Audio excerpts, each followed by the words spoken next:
Yahudith, Judith, chapter 9. Yahudith fell upon her face, and put ashes upon her head, and uncovered the sackcloth wherewith she was clothed.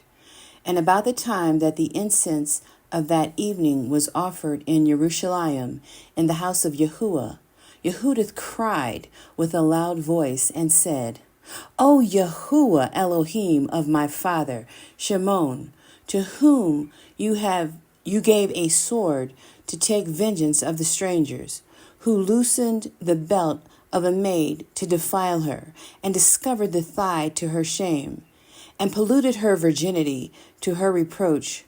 For you said, It shall not be so, and yet they did so.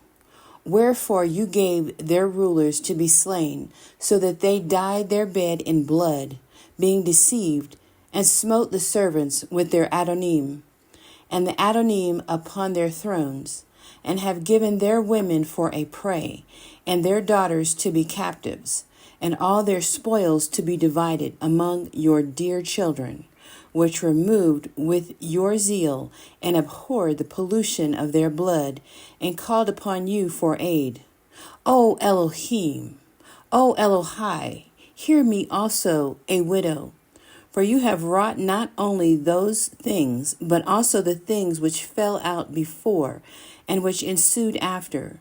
You have thought upon the things which are now, and which are to come. Yea, what things you did determine were ready at hand, and said, Lo, we are here.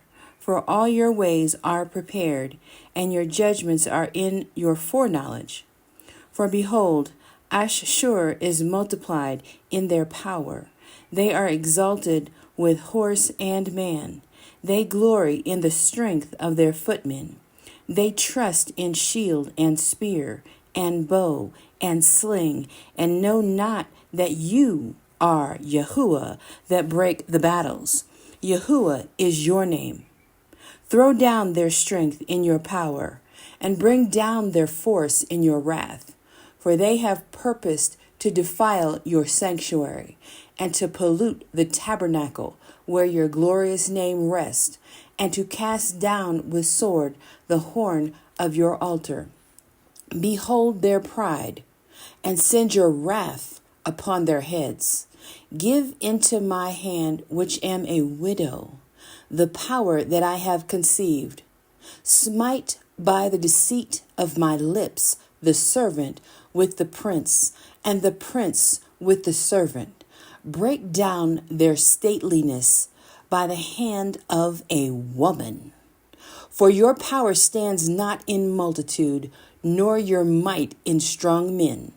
For you are an Elohim of the afflicted, a helper of the oppressed, an upholder of the weak, a protector of the forlorn, a savior of them that are without hope.